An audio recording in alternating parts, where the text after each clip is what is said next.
that time of the week again. I'm Greg. And he's frozen.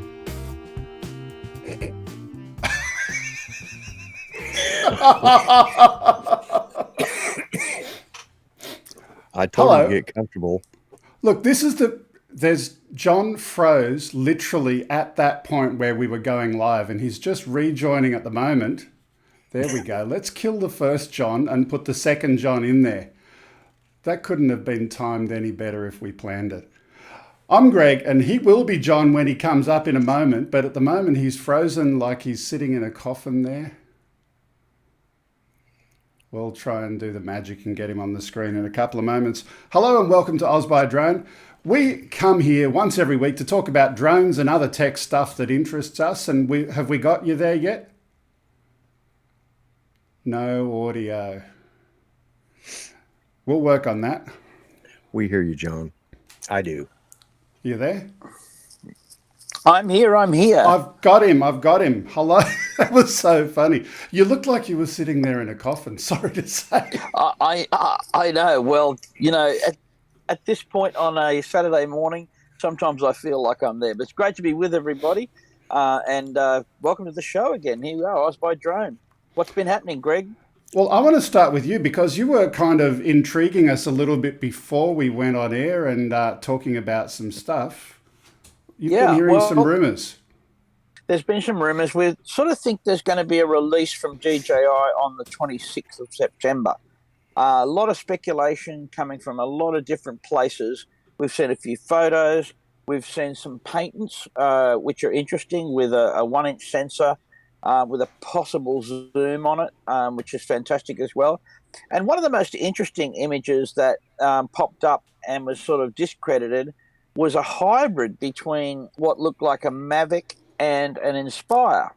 And you may have seen this image. It's just like basically the engines are on two rails.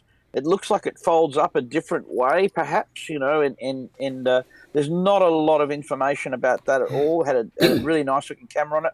So the difficult part about this is we don't really have anything concrete to say, but there is certainly mutterings about an airplane and perhaps a Mavic 3. It is time for them to release the Mavic 3. There's no doubt about that. The airplane's got some competition now, and if they don't get something out soon, they're going to miss the boat on some of that competition. Yeah. So looking forward to hearing more about that. Mavic 3, I'm just thinking, so foldable landing gear, you say a cross between the Inspire? Yeah, look, there was a little bit of that fact. It wasn't going to be a smaller aircraft. And look, if you really look at the other products out there, the Mavic Air 2 is an exceptional new airplane with all of the latest OcuSync and so forth. So also we know that there's going to be AirSense, which is ADS-B sensing.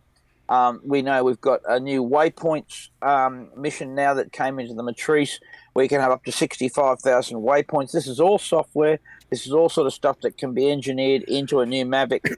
And the Mavic 2 drivers that are out there are probably ready for an upgrade. I mean, one of the things we chatted with the other day, the airplane is still one of the most solid ones for a working drone pilot anywhere. They really are quite an incredible machine.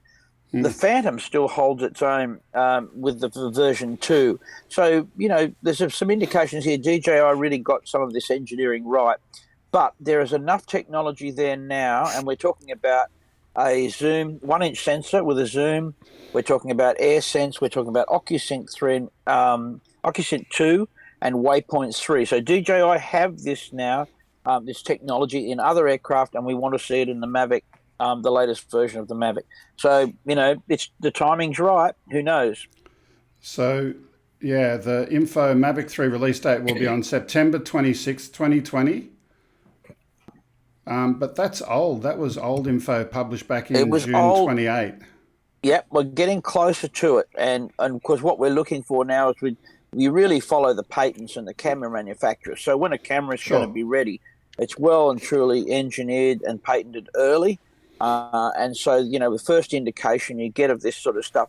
Now, we've seen the Autel Auto Evo with its exceptional cameras, interchangeable cameras, I might say, you know, between thermal and high resolution and standard. So this was a step up. And whether there was a delay in the Mavic 3 because DJI wanted to match that ability of being able to swap cameras. A lot of people who operate Mavic 2s would love to be able to swap their camera out for the thermal camera and be able to use that as well, or even between Zoom and the Hasselblad.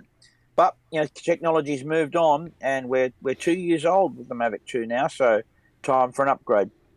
Okay, speaking of the Mavic 3, we had our own Mavic 3 story last week where we were talking about the core board from No Limit Drones, and that was a really, really cool discussion.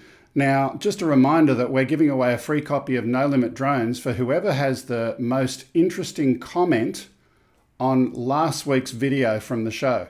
So we're going to go and pick that during the song, the 5-minute song at the end of the show today. So you've got time right now to go and have a look at last week's video, put a comment on there, and you need to comment what would you do with No Limit Drones and how would you use it. But again, it's got to be something totally legal and a good use of it. We don't want to encourage inappropriate stuff. But go and have a look at last week's video and add that comment during the show now to win your own copy of No Limit Drones. Now, with all of that said, it's now time for the news. And as always, OzByDrone News is brought to you by AirData UAV. Is your drone healthy, or is it about to surprise you on your next flight? Don't wait to find out. Discover under the hood information and review the early signs of problems before you take off again. Use discount code OzByDrone20 for a 20% discount. There is a link in the description. And with that, I've got something I need to check because one of our viewers actually did subscribe using that. And he asked the question of me during the week, is it only for the first month, or do you get that 20% discount forever? The answer is I don't know, and I'll go and check with the guys and find out. But anyway, let's go and get into our first story of the day. So this one here is a Doughnut Drone. Now, we're not talking about going to Krispy Kreme and buying your local donut there, but a Boston-based startup is building a drone that's size and shape could revolutionize safety and security. Clio Robotics is calling their newest creation the Doughnut. What makes it unique is that the propellers are inside the drone.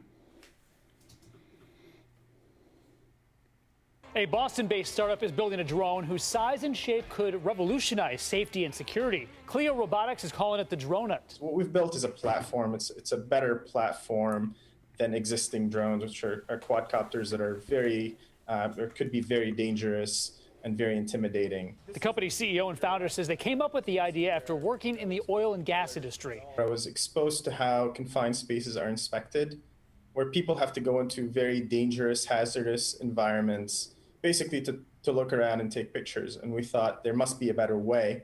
Instead of sending the people in there to take pictures, why not send a robot of some sort? But existing commercial drones can't fit in or navigate through those tight spaces. So the team at Clio Robotics designed a new, sleeker drone that looks like a donut. The propellers are fully enclosed. That creates a lot of challenges, a lot of technical challenges in terms of flight performance and capability. Right now, the Doughnut is being marketed exclusively to first responders and military. The CEO says their drone can take photographs and video environments before rescuers or soldiers crawl into potentially dangerous situations. That's all information that's very critical, actually life-saving information in those environments. So, John, I'm just imagining like cartoon Homer Simpson's going and following this thing around and looking for the donuts. But what do you think? Well, it's got the look of the Jetsons, doesn't it, really, or a probe type, which it is. It's really a form of a probe. We really saw something like that very early in the ISS. Nearly a decade ago, they developed a probe, if you like, that would be able to move around the International Space Station, measure temperature, have a look for gas leaks or any kind of smell, or they developed these things. Now, of course, it didn't have to carry its weight, so it was an interesting challenge even that long ago. It was in a weightless environment, but it did propel itself around with small propellers. I don't know if you remember that one. It did look a little bit like this in terms of and it make perfect sense. A sphere or any kind of that looks like more like an oblate spheroid in terms of its geometric shape. But it is very safe because it almost could bounce off a wall. It can't be tangled up necessarily, even in wires. You can imagine it going past a wire.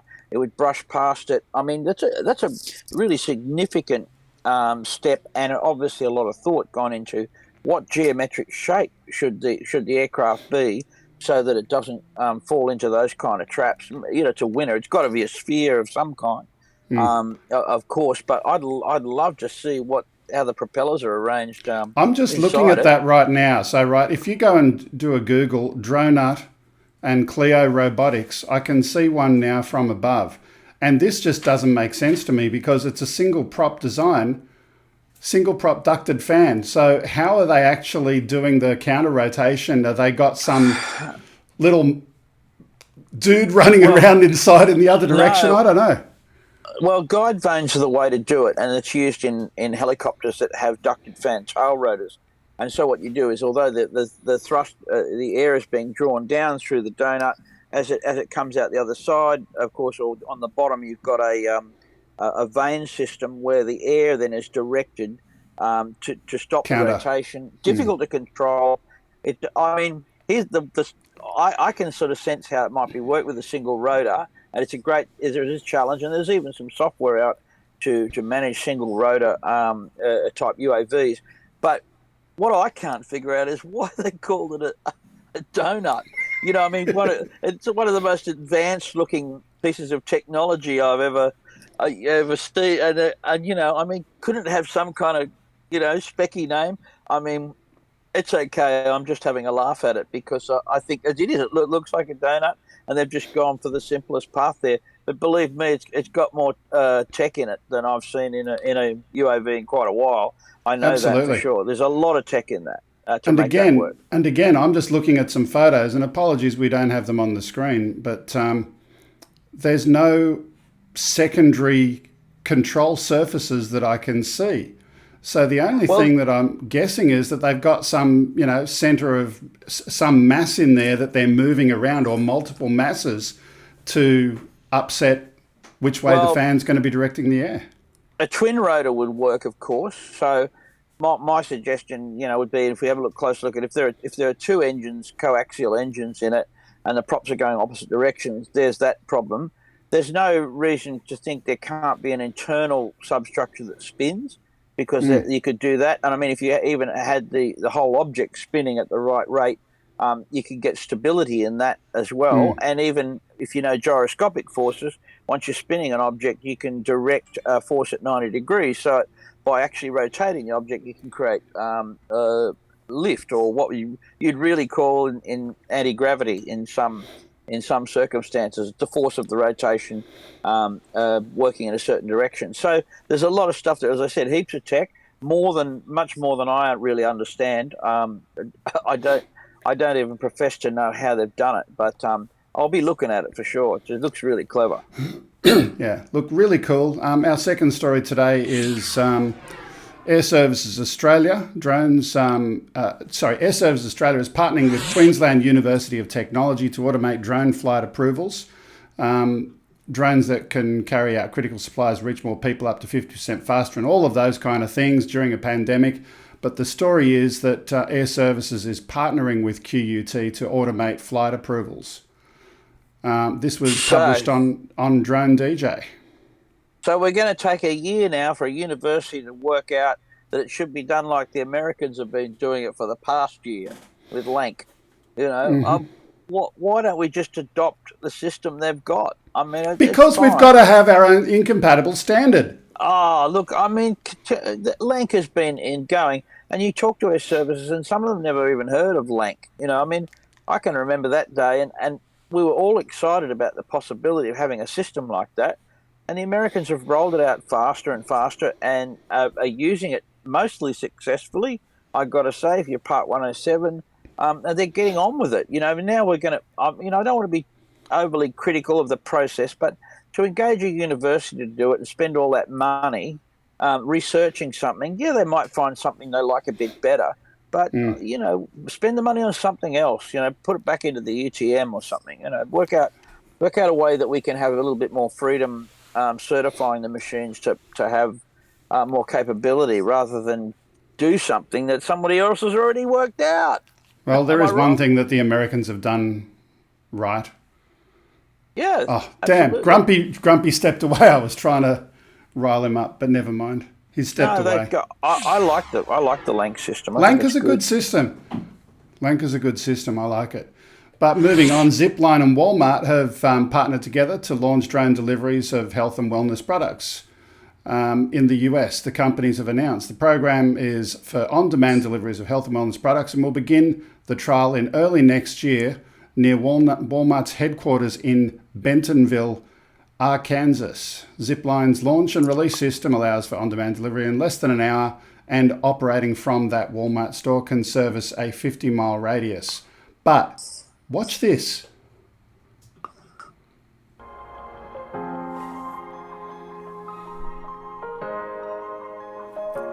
Now, John, you've heard of Zipline before, yeah? Yep. Okay.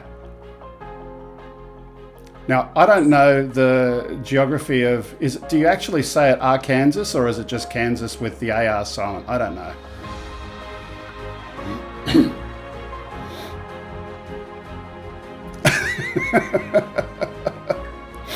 Yeah. What's wrong with that picture? No. Well, it's a great story, but it's a fairy tale. I mean, it's got a vertol aeroplane. You know, we've got that going already. A fixed wing aeroplane with a catapult launch. They've got to recover it at the other end. I mean, yeah, you got to go and get a nice sunny day and no wind and start to set up your airplane and program it all and do all. You can get some reasonable results, but you know, the truth is that the weather is going to play havoc with that system. There's no doubt about it. The parachute, whatever you're going to parachute, the wind's going to take it to the next door neighbour's place. Can we just play that again? There's just too much wrong with it, you know. Yeah, just looking at the video and watching as the parachute comes down, you just look at the particular parachute that they've got. Well, that makes sense because it's just the parachute with the large hole in the top will descend, you know, more vertically. Mm-hmm. But you know, I mean, yeah, there's a whole lot wrong. I mean, it's the airplane would fly nicely, the box would come down, you could do all that. Dropping stuff into an urban environment is just not something you can do. What is it? What are the risks? There's way too many risks. There's power lines. There's all sorts of stuff that go wrong. And tangling up something in a power line and a little bit of breeze, how's that going to work? I mean, it's dangerous, really. Yeah, look, for blood deliveries and those kind of things where you've got a regional centre, those kind of things work. Yeah, you can. I mean, obviously, the drone delivery, the last mile idea was that you'd have this, like an internet processor with familiar fibre to the node. You would have an area where the deliveries would be go from, and you'd have a corner on the street with a cage that it would just get delivered to, and you would have a combination code. You go and pick up your package, all of that kind of stuff. The Google Wing one, of course, the airplane hovers over your house, identifies you hold up some kind of QR code or whatever it's going to be, so that it identifies where it is and it drops it down and says, here you are. There's a whole lot of stuff that's going to happen, a whole lot of problems with accountability in terms of, people see a drone coming, you're getting a package to the house. By the way, John, can I get you to provide some light entertainment for a moment? My producer accidentally deleted the shot where I am. Oh, okay. So that's Can you tap dance? That's really good fun. Oh yeah, tap dance I can do. Actually, I'll just show you here. I'm actually quite relaxing this morning. Here's the view out of where I am.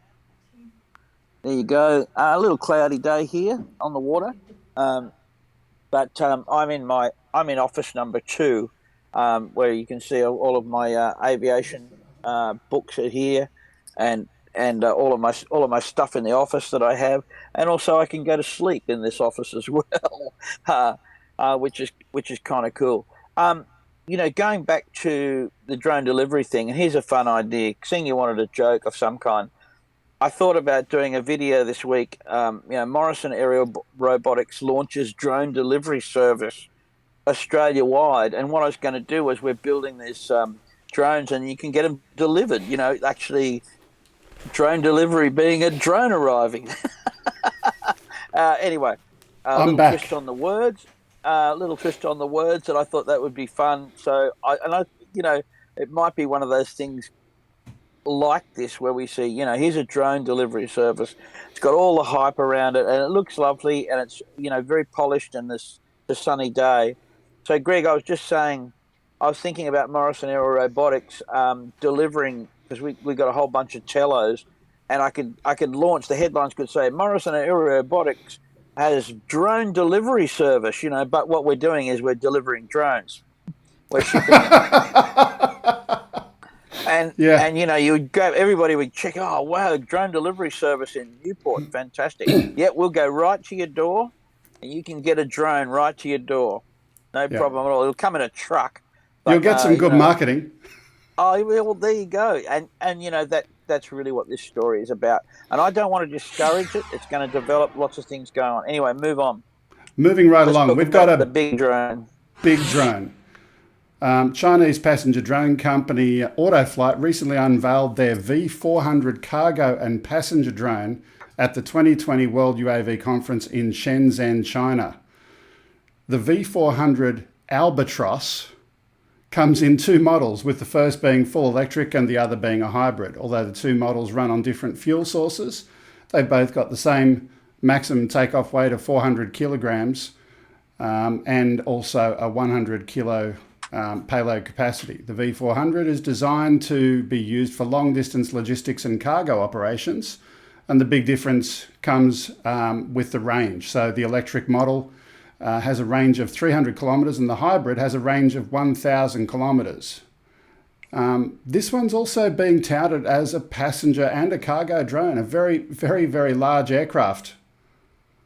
Can we put that full screen? There we go. What do you think of that? Oh, man. I mean, that's pretty. Look at that thing. Composite construction. It looks like it's got a great shape. It's vertical takeoff. It's very streamlined props. Can you see the way the props are rigged on the aircraft there? Yeah. Would you ride it? And they're tilt rotor, I believe. So that makes perfect sense. So the front rotors lift, and then it tilts into a forward, so it's got two engines. You want to have that kind of thing. I mean, John, that's magnificent. Would you ride on an aircraft that's being powered and controlled by someone else, right? So this is, the whole UAV thing, unmanned aerial. Well, it's now manned, but you're not going to have a pilot and a passenger in that thing because it's got a total weight of 100 kilo cargo weight. Yeah, it's got its limitations. Remember, what you're always looking is, and those people would have developed scale versions of that. That's not the first one that flew. There may have been, anything up to a dozen different variants that flew, and the first one being probably around 3 meters, I would guess. So scalability in aviation is something that's understood, and even today in the airlines, you look at the way they've developed their most of their jet fleets. You've got the 100, the 200 series, the 400 series, and what they're doing is stretching it. They're making it bigger because they've got to prove the design. Now, when you're going to, but the question is, so if someone's piloting it remotely and you are a passenger, how do you feel about not having a pilot in an aircraft that you're going to be a passenger in? Well, first up, you just got to say there is a risk. You know what I mean? So that everyone's on the same page there. There's a risk. So whoever's designed the system, what are the risks? So the risk is obviously in the C2 link. If the airplane is autonomous and it's got, and these days, a passenger jet can be programmed to a fairly high level of automation, but it won't do it itself. It just can't do it. See, but here's the other thing. We've seen that you could control an airliner size aeroplane from the ground with a pilot and the automated systems. So we're there. Now we're simply talking about that, but proven technology, the gap. Here's the thing for everyone to try and grasp. The gap is in the airframe and the systems, not the controllability. In terms of, if you did get a 737, perhaps not the MAX, but if you get a good 737 and you have all of the automated systems and you have the pilot on the ground, it's probably a very safe thing to do, because the 737 itself is a proven aircraft. When we go talking about unmanned and urban mobility vehicles, we've got a whole new, if you like, platform to prove. So there's where they meet in the middle. You know, get even a Cessna, a light engines airplane, a Cessna airplane has risks, of course, but it's a proven certified airframe, and we can control that remotely. We can fly that successfully remotely. So who's in charge? Will it, and it'll probably fly on its own as well with a pick talk in it. So your question has a lot of variables in it, Greg, and really the controllability is not the problem. It's actually the certification and SIFT of the airframe and systems that are important. Yeah, absolutely. Quick little interruption. Thank you, Wayne King, for your $10 super chat, and hi to Gerg and team. Who's Gerg? I don't know that guy. Other comment is we've got from Thunderbird 6 that comes with a parachute. Thanks for that, Thunderbird. And Agent K is saying, would you ride it? Absolutely. But there's one more important chat message that's probably the most important one that's come in from Thunderbird 6. And this is a direct question to you, John. Is that a Playboy on the shelf? No, it's not a Playboy on the shelf. If you're looking, it's probably a sailing book. If you look closely, I read a lot of books about sailing and aviation, of course. But yeah, that's my other interest is things powered by the wind. So yeah, Playboy it might be, only if it's got a sailing article in it. Yeah, okay. It's the centerfold in the sailing book. Articles. Yeah. We got one more story before we go to our guest, and that's this one over here, the Chameleon drone. Now, this one is very interesting. Surveillance drones are expected to perform their duties without being detected. Advancements have been made in making UAVs harder to detect in terms of reducing noise. But there's one thing that's been difficult to counter: the sky changes colour. That's why the University of South Australia material scientists have been working on a range of lightweight colour-changing polymer panels designed to allow drones to match the background of the sky on demand.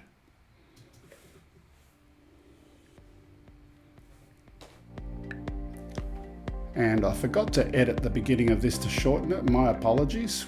In addition to their roles in collecting data and performing dangerous reconnaissance missions, drones, or unmanned aerial vehicles, are expected to perform their duties without being detected. While UAVs have come a long way in terms of speed, maneuverability, and their ability to elude radar and other tracking technologies, there's one thing that has been difficult to counter: the sky changes color. This is why the University of South Australia material scientists have begun working on a range of lightweight, color-changing polymer panels designed to allow drones to match the background of the sky on demand. These panels are comprised of electrochromic materials, which means they change color when exposed to electricity, with different voltage levels producing varying shades. Although this technology has been used for dimming mirrors on windows, on luxury cars and airliners, this application works much faster and consumes far less power. The panels have also been designed to be less expensive, lighter, and more durable, with a range of rigidity to match drone sizes and specifications. According to a report on spacewar.com, researchers have... So let's just leave that there, but what do you think of that? Yeah, that's amazing. Like stealth technology, invisibility is the idea there. Do you remember seeing that on a James Bond film? There was on the James Bond film one time, and they said, we've got all these projectors and little screens, so the camera projectors are picking up, or the cameras are picking up what's on the other side of the object, and then projecting that onto the front of the object so it disappears. You know, that sort of stuff blows my mind. Fantastic. Yeah, absolutely incredible. Now, we're going to go and speak to our guest, but just before we bring him in, just a reminder, at the end of the show, I'm going to have a look at the comments in last week's video. We're looking for the best comment about how you're going to use no-limit drones, and we'll pick out the best one. There was only 1 or 2 people that have commented, so you've got a really good chance of winning if you get in there and make a comment today. Now, let's get on to our guest. Hello and welcome, Malus Vex. But doing, it's coming. There we go. G'day, Vexy. How's it going? There we go. It's going really well, mate. You're trying to do the cloak of invisibility yourself. Yeah, I'll try and get a bit more light going. It's probably too bright now. That's a bit better. Yeah, so you mentioned before you got some sleeping family members nearby, so we understand. Yep. It's okay. But, yeah, she's asleep behind me. Yeah. So I wanted to have a chat to you about a couple of things today. One about the DJI FPV system. You've been playing with that and doing some range tests of that.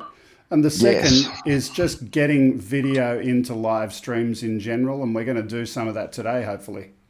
Yep. Which would you like first? We can start on the DJI if you want. Yeah. Okay, yep. So you did some recent flying with the DJI, and I think the video that we spoke about that we've downloaded, that was shot on the DJI system, was it? No, that one wasn't. That's actually no, that's GoPro. Okay, I picked that one because I liked it. But we'll have a look at. Actually, let's do that. Let's have a look at that first. We'll do this. Yep. We'll have a look at a little bit of that and We'll give you some time to go and get the live flight stuff, and we'll talk about the DJI at the end. But this is your video. Hello, YouTube. And this is what Malus looks like when he's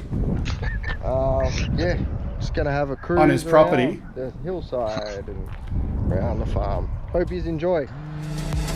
But here's the reason why I wanted to play this video.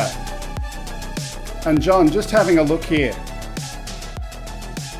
What is it that you would love about this clip? I'm curious. I want to see if you see the same thing I do.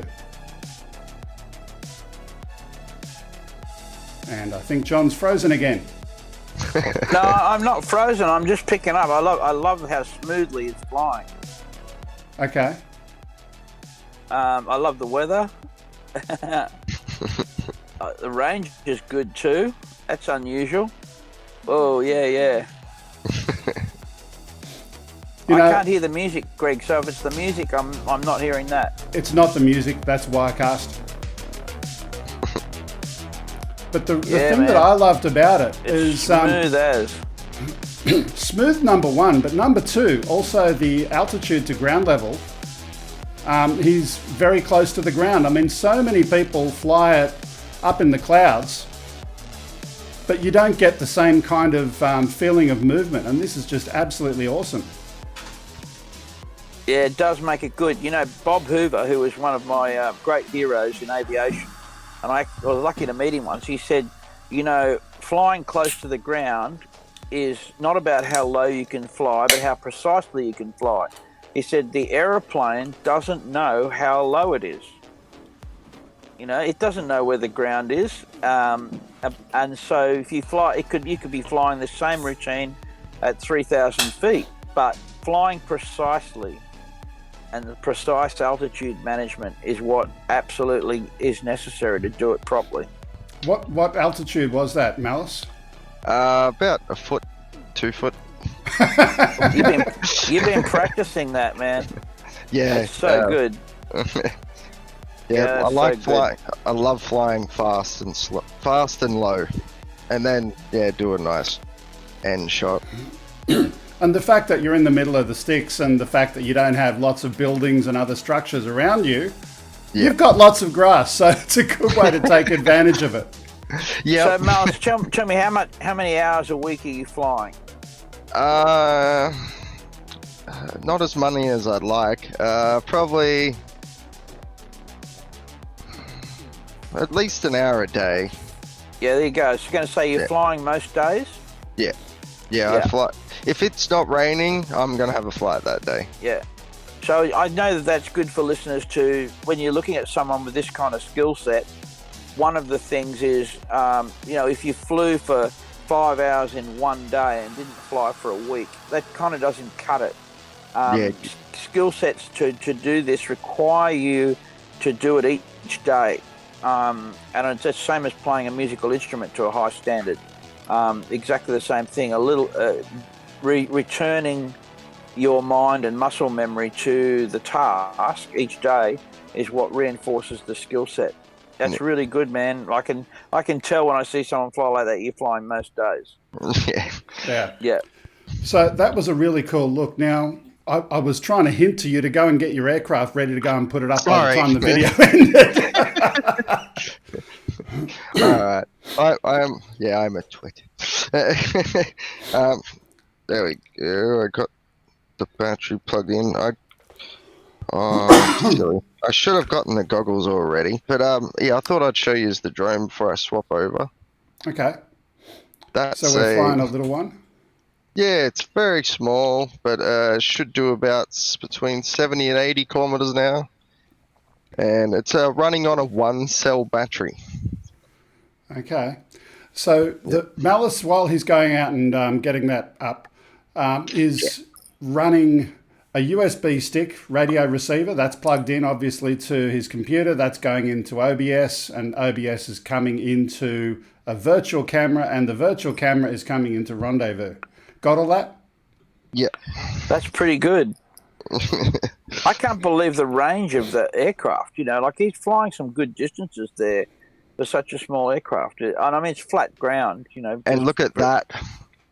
How bright is that camera for... Yeah. Like, it was dark in here a second ago. It's able to handle the lights. Yeah, these cameras are going really to coming be along. able to see your on-screen display as well, your OSD. Sorry, Yeah. I was just swapping, putting my goggles on. Yeah. Alright, make sure that's... Oh, my son was flying. I'm just tuning in my goggles while we head out. Got my remote. Yeah. So this one's not using the DJI FPV system, and that's cool. If you did want to fly using the DJI FPV system, they do have the ability to have a HDMI out via the smart controller, which in turn you would connect to an input on your OBS or whatever it is and turn it into a virtual camera. Yeah. Yeah, I don't have the DJI remote. I just bought the headset and a couple of units. So yeah, it's didn't quite. Yeah, I can't live DJI. And he's got headphones and he's talking to us as well. Yeah, so he's got a Bluetooth into the computer room. So it may drop out a little bit, and also he's going to go and try and stay on the side of the building. Yep. Can you still talk to us, Malus? There we go. There we go. Just getting at the right place. Some wind. Yeah, sorry about that. That's all right. I'll try and... Is that better? I'm not facing the wind anymore. Beautiful. Yeah. All right. All righty. Oh, this is cool.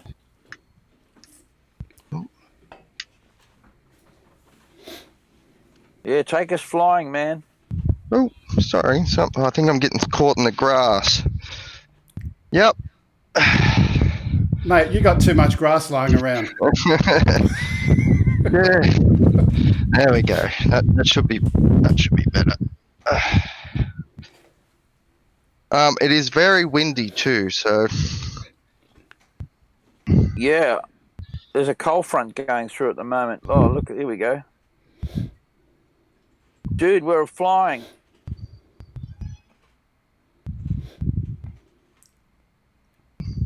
Whoa. So one of the reasons I asked Malus to come on and show this, I'd love to have more people go and do some FPV as part of the broadcast in the future. It's all very, very possible.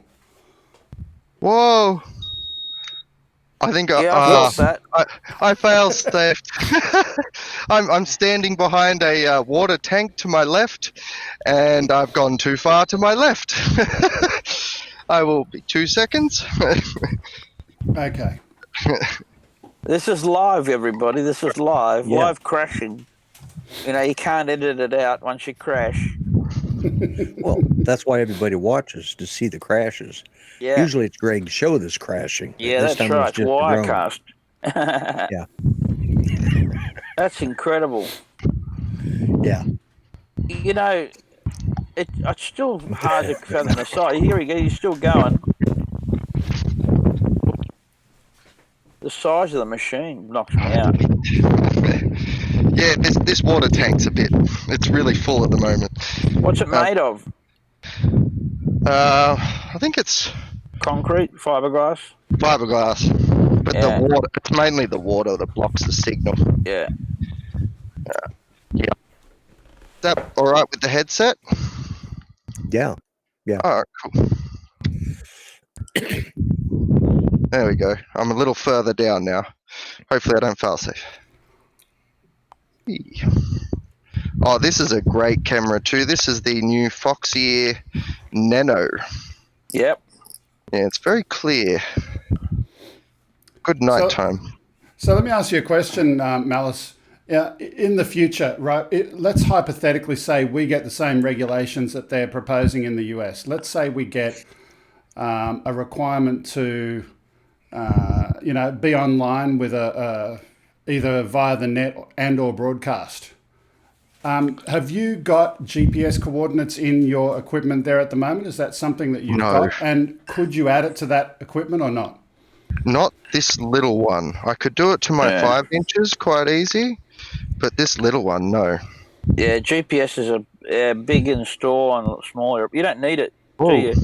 No. Hey, just talking about that camera, Mallet, I've got a buddy of mine, Paul, who got one of those this week. He tells me he reckons you could fly on a moonlit night with it. Oh, yeah. That'd be cool. Yeah. I'm looking around forward. In the moonlight. I'm looking forward to the next full moon. I was going to try this out. Yeah, we'd love to see that. Go do that. That'd be fantastic. And with the moon up nice and high, it'd be incredible flying around, looking at the stars and everything. That'd be great. Yeah. I can tell you've flown there a few times outside the house. Yeah. So everyone, Malus's link is coming up in the chat every now and again.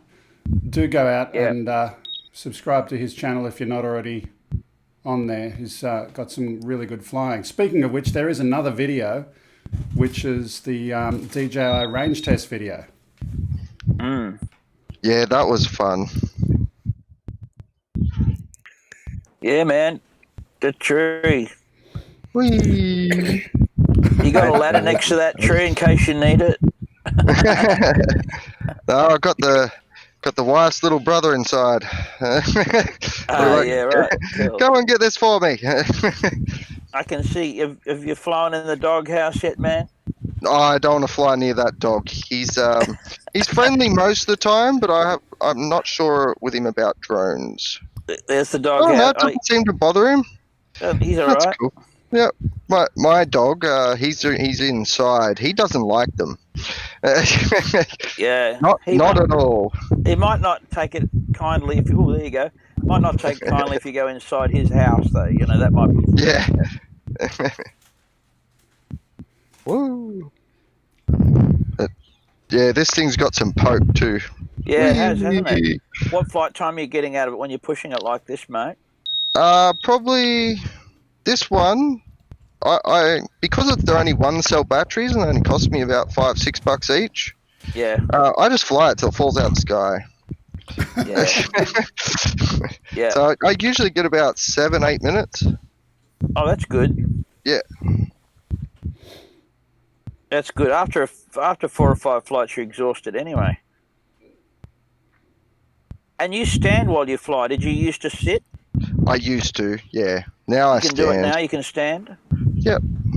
Yeah, it takes a bit of practice. I see a lot of people fall over or vomit.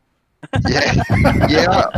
I got really bad motion sickness when I first started. I was taking ginger extract tablets, and yep, I took that every day for about 2 weeks a month when I was going flying, and yeah, I pretty much got used to it.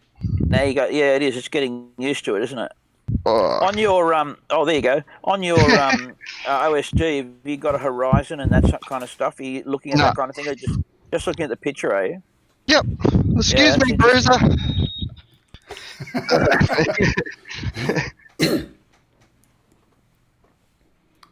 So the next time we have one of our global fly-ins, I'd love you to come and join in again and get some of that up. Sweet. There we go. I found it. There you go, buddy. Good boy. Okay, let's get you to go back inside, but that was really, really cool. Yeah, that's great. That's so cool. Yeah. That's great. So I'd be thinking about training the dog to be a retriever. The dog could actually bring back the drone. I could sit in a chair and go fetch. Dog brings it back, gets a treat. Yeah, but the dog might think the drone is the treat. I know you'd have to have a bit of slime removal on the camera. There'd be dog drool, but get the dog to follow the scent. I think this pack's just about done by the feel of it. It's feeling fairly warm. Let's go back inside and we'll have a chat about the DJI FPV system because you've been doing a bit of playing around with that as well. Yep. Yeah, I'm going to walk inside with FPV. It's very hard. I'm waiting to see if he hits that tank. No, thanks there. Oh, here. Wait, I'm going to straighten the drone up because it feels awkward because I'm pointing it to the right. There you go. Yeah, you go. Yeah, walking sideways. We're waiting for Malus. Walking sideways.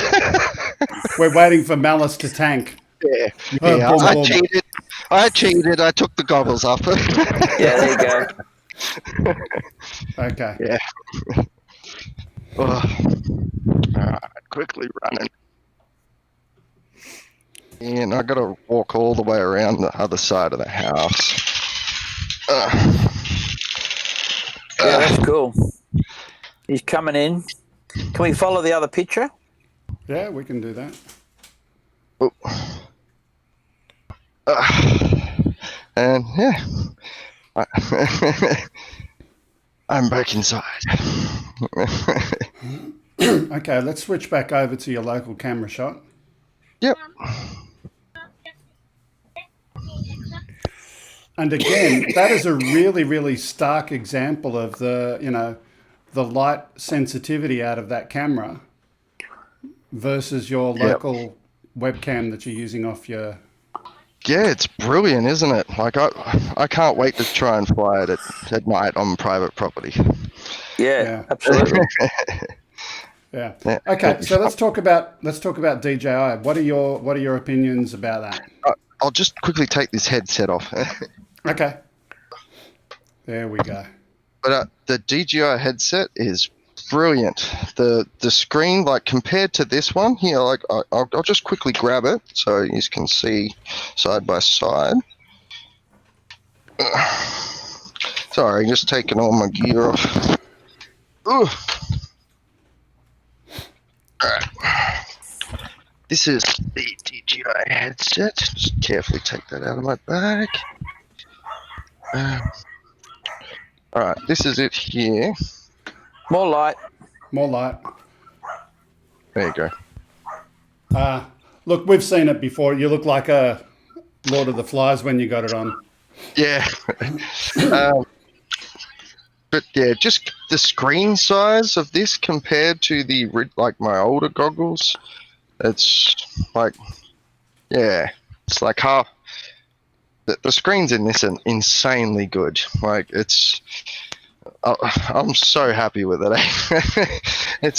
How are Lloyd and I going to go, man, with glasses? What's the deal with that? Because one of the things I have problems with FPV goggles always is that I wear glasses and I've actually got lenses that are graded. So I need to have glasses that would adjust for near focal. Yeah. So is there room in there for glasses? I'm not sure actually. Where's your glasses? My wife's awake. Where's your glasses? I'll grab her glasses. I'll chuck them on. Well, it is a thing. I don't know. Have you tried that, Lloyd? Have you ever had difficulty? No, I've never put on a set of goggles yet. Yeah. So I've had a few now. And I think the DJI, I've read that they come with a diopter or something in them that they can adjust for. At the price they charge for those, you'd think so. Yeah, well, that's the way to solve it, isn't it? It's just to have The very early ones I had, you could do that. You could slide in a like a piece of lens correction. Right. That would help out, and because the glasses themselves are just a hassle. I mean, you're wearing enough stuff on your head already. So, exactly. Yeah. Okay. Yeah. You've had the large goggles for a while, haven't you, Greg? You've done a bit of flying with them. I've got the traditional, Phantom Mavic style DJI goggles. For me, because I fly Phantom, not Mavic, I've never got into using them as much as I could have. I think just because of the annoyance of having to connect the cable. If I had the Phantom 4 Pro V2, then maybe that wouldn't be an issue, but I don't. Yeah, there we go. Malus checking out the glasses are cool. No worries. Glasses are cool. Fit, eh? I do have. I'll admit though, I bought extra thick foam, which was not provided by DJI, but I did. Yeah, it makes it so the glasses would fit. I'm guessing. Yeah. But tell us why you did that, man. That's a good clue. I mean, would you recommend that? Yes, I would recommend buying these because my face is really thin, like here-wise, and I get a lot of light leakage from here on both sides. Yeah. But once I got these, it got rid of it all. So let's go back to the whole experience. Analog versus digital, first of all, and DJI versus alternate systems that you may have played with. So far, I've only tried DJI for digital systems. I want to try the Fat Shark system they have coming out soon. White Frost, I believe it's called. Yep. And Omway they're releasing their own digital variant as well. So I'm looking forward to that. Competition breeds good stuff. So I'm hoping that they... Fat Shark's aiming for no latency. That's their goal with their digital system. With the DJI, it has, to me, I can only tell when there's latency when I get really far away, like really far, or there's a lot of obstacles between me and my drone. Right, that's... What range are we talking about, man? What distance? Probably... We're picking up latency. Latency... I was probably 2-3 kilometers away, and I noticed a little bit. Oh, okay. Just a little.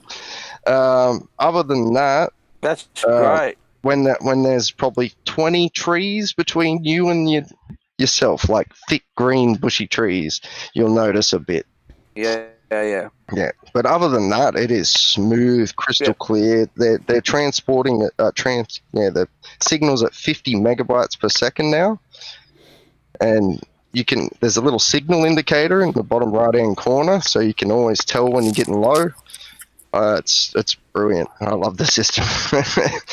I haven't had an issue with it so far. Good. Okay. Look, we're getting at 11:53 local time over here, so it's been really cool talking to you, Malus, and we could continue talking about the DJI system. Let's do this. We're going to rip through a couple of things, but before we do that, there's something that we always need to do when we've got our guests over here, and see if I can find the right button. Ladies and gentlemen, boys and girls, it's time to play Stump the Yank. That's right, it's time to play Stump the Yank, but we don't have a Yank as a guest, we've got an Aussie as a guest, so we can stump the Grump instead. How you doing, Grumps? I'm good. Okay, so we had a chat before, Malus, and you had a couple of one over there. You want to start with that first of all? All right. I'll just bring in my notes up to refresh my memory. Me too. What is a cantaloupe called in Australia? Is it A, rock melon, B, a stone melon, C, a hard melon, or D, a pair of melons?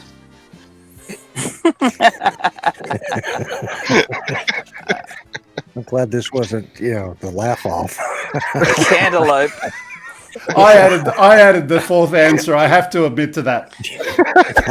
Ladies and gentlemen, boys and girls, it's time to play. Let's make that go away.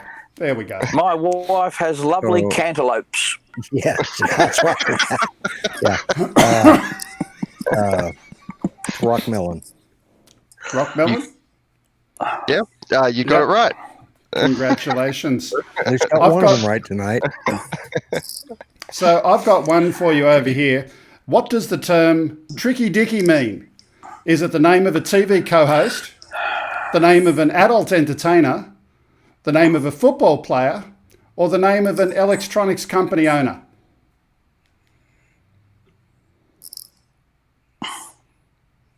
I just thought it was the name of a crook. Is that your final answer? That's my final answer. Yeah. I think he's right. Yeah, I'm thinking of Richard Nixon. They called him Tricky Dicky. Dick Smith Electronics was a company. Okay, I was thinking electronics, but I thought, nah. He's a straight up guy. Yeah, I worked for Dick Smith when I was much younger and selling amateur radio gear and computers and components, and those were the good old days. John, have you got one? One all? We've got Actually, to see. I don't have one. I can pull one out of the hat here. I don't know if you had this one before. What's a bludger? Have you had that one before, Grumpy? Ever heard the term bludger? Yeah. So a bludger is a bludger a kitchen item for tenderizing meat. B, a person who works in a bank. Or C, someone who doesn't work at all. C. Yeah, you got it. I'm sure we had that before, right? Yeah, but I couldn't remember till you gave me more. You could have told it to me yesterday, and I would have forgot it. Okay, it was cool having a little bit of Stump the Yank, and let's leave that there now. We'll go into the rest of our news items for the day. Thank you for being our guest, Malus. Hang around, Malus. And we might have cool. a little bit of a joke at the end of the show. One little thing. Yeah? Before I go, I saw a little rumor going around the, FPV world. DJI might be releasing a FPV drone in the next couple of months. Yep. There Yeah. have been rumours of that for a while before, and that was certainly leading up to the DJI flight system. But yeah, If that there's a possibility that's the 26th. Malus, because we know that with this, the hint is they're going to release something on the 26th. The people are saying it's either a Mavic 3 or an FPV drone. Yeah. So I've seen a garbled picture of one recently. Yeah. Yep. That's right. Well, they've got everything else cool. in place. They've got the GOGs. There's no reason why they wouldn't pick up that tech. It's got a lot of. Be great to see it with what sort of systems it'll have. I don't know. That's okay, and we'll leave that there for now, Malus. Stick around. I got something else for you in a little bit, but for now, let's finish our last few news stories. Next one coming up is the trade war. Speaking of DJI, pardon me, it's that time of year where my sinuses are acting up more than ever. But anyway, after DJI had its problems and then TikTok's having problems in the US, what's next for the Chinese drone maker? There's been an interesting discussion about how DJI can fix things up to keep a lion's share of the market in the US. And there are 4 answers proposed in this article. And I'm curious on what you, John, and or others would like to say about this one.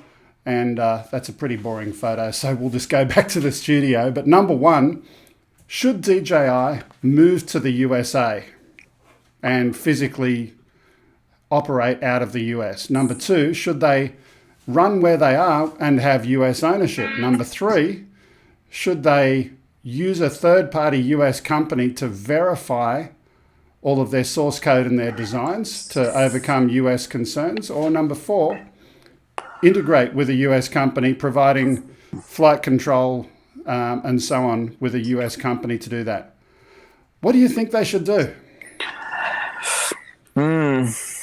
Well, I'm gonna throw to Lloyd here on a couple of things, but first of all, you take a company like Embraer, so they're a Brazilian aircraft manufacturer. They make outstanding airplanes. They really started to move into the American market quite strongly, and so and I'm not sure how the arrangements way, but now they've got a factory in the States, and so they're building a couple of the Embraer 100. They're building a couple of their aircraft and assembling them in the States, so that that there's a little bit of fair trade there. Now, in the same way, if we buy in Australia, if we buy American aircraft, US aircraft for military or defence, we usually get a manufacturing contract with it, right? So we might make some part of it, but it'll create jobs, it'll create investment.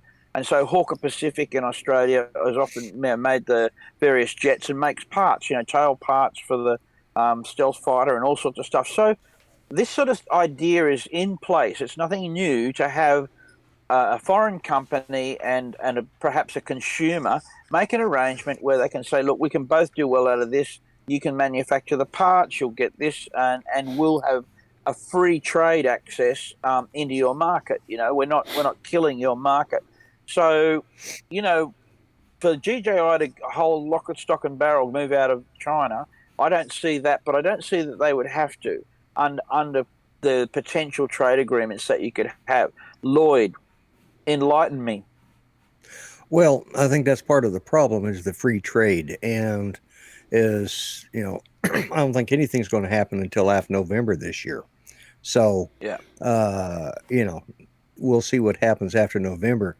I suspect what they'll do is they'll probably do a lot like what Toyota and some of the other car manufacturers from Japan did, and that start setting up either a plant in cooperation with another manufacturer here. But I'm not sure China really cares what they do. They're, it's a communist government. They're getting their money. They don't care. But then I'm not sure that they'd be trusted. So I suspect they're going to have to do some sort of American manufacturing with an American president, but still import their parts from China. Just like they import the parts for cars for Fords and all. They all come from Japan or Korea or someplace like that. And but I don't think anything's going to be decided until after November. The election's too contentious right now. Yeah, I guess where I'm going with this is you have a look at what's been happening. DJI have had a setback, but not a block. Then you have a look at another company like TikTok, who's, there's discussions about blocking them totally in various countries, including Australia, including the US, over in the UK as well. They're talking about that. Hypothetically, if it did escalate, what would you do? I'd personally suggest doing something kind of like we looked at last week with our with Coldflake here. Go and take the software out of the loop. Let someone else do the software and do your hardware manufacture and do your licensing of some of your code, but let other people go and handle that comms link. Yeah. Geeksvana puts up a very good thing up there in the chat. He says Chinese law is a big issue. In 2017, one 2017 law states all companies must cooperate with the Secret Service. That's the Chinese Secret Service. 2019 law states no Chinese individual can refuse to act as an agent of the government. And I think that's the biggest concern here in the United States is that they're acting as, agent of the government. And, DJI kind of slipped through the door a long time ago, and it's kind of hard to put the genie back in the bottle. But I think we're going to see some other manufacturing companies, maybe step up to the plate and take over, and we may have to do just as a manufacturing side of things, do just like Snowflake did. Those boards are made in China. Yeah, Coldflake. Yeah, Snowflake. I said Snowflake. I'm okay. This is not a political show. Yeah. Sorry. No, I wouldn't. Yeah, I know. That's on Sunday. My mistake. Anyways, but what Coldflake, I almost said it again.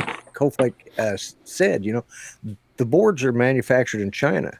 They just what he simply did is they just went to where they were manufactured, bought some from the manufacturer. DJI doesn't make all those boards. They have a third party probably do it. And ripped out the code to the phone home code. They've ripped it out. Doesn't happen anymore. Well, it happens, we know the Autel Evo and all the other American aircraft, all the parts are made in China as well. So there's water to go under the bridge there for sure.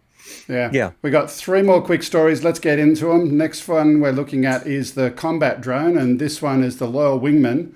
On an undisclosed date this month, the autonomous drone powered up its commercial turbofan engine in anticipation of its first ever test flight.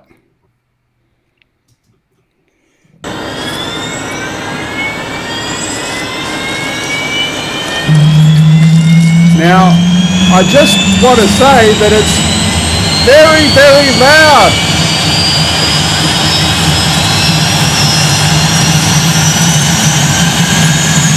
I said it's very, very loud. Okay.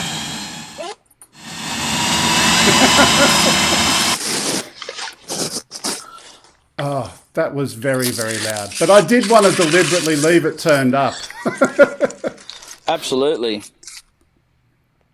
So that's really cool. Boeing's Loyal Wingman, something that's not going to be an individual standalone product, but something to sit alongside and be, as Ken would say, a force multiplier in military applications. A very nice toy, though. Yeah, it looks great. Okay, we got 2 more quick ones. The next one is a delivery drone. In fact, look, we've already hit 12:06. Let's leave the last couple of stories there. Put them into next week, I reckon. Put them into next week, but what I will do is, just before we go, let's get our 4-shot back up. Malus is still there. Little bit of time for joking off. Malus, your best joke. All right. Why did the Scarecrow win the Nobel Prize? I don't know. For being outstanding in his field.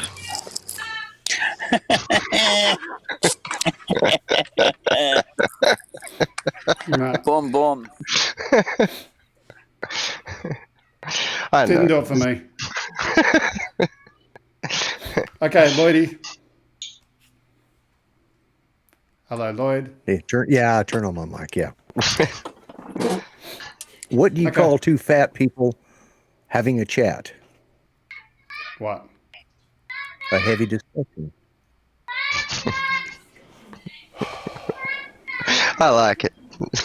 Okay, a turtle is crossing the road when he's mugged by 2 snails and the police show up. They ask him what happened. The shaken turtle replies, I don't know. It all happened so fast. Terrible.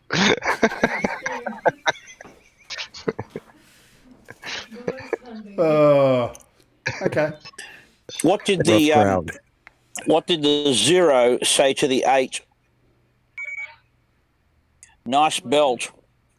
I like that one. And with that, we've reached the end of our show. A little bit of fun at the end. Thank goodness, as Lloyd said. A couple of quick comments as we finish today. Number 1. I got grumpy. You got grumpy? Number 1. If you want to send something to us, upload at gregkuhnert.com. If you would like to follow us on social media, there's the details there. And if you've got anything you want to send to us in the mail, 5/127 Princess Highway, Sylvania, New South Wales, 2224, Australia. And that's all we've got time for. Malus, it was good having you in today. It was great watching you fly. And as I said, we're definitely going to have you next time we have a fly-in and share you across on the other channels as well. All right, cool. Yeah, I had fun. Grumpy? Yeah, man, we love the FPV thing. Yeah, it was definitely enjoyed Malus today. He's always fun to watch fly, and I'm jealous because he's young, he's talented, and I'm too old. Well, he's jealous of you as well. You've got hair, he hasn't. Yeah. Oh, that is true. Well, you know what they say, You know what they say, Grumpy? You know, God Yeah. made only so many perfect heads, and the rest he put hair on. Yeah. Yep. Well said. Anyways, everybody have a great weekend. Yeah, have a great weekend, everybody. And with that, it's time Thanks, for us Greg. to go. Thank you for watching. Thanks for being part of the show. See you next time. Bye-bye for now. Bye, everyone.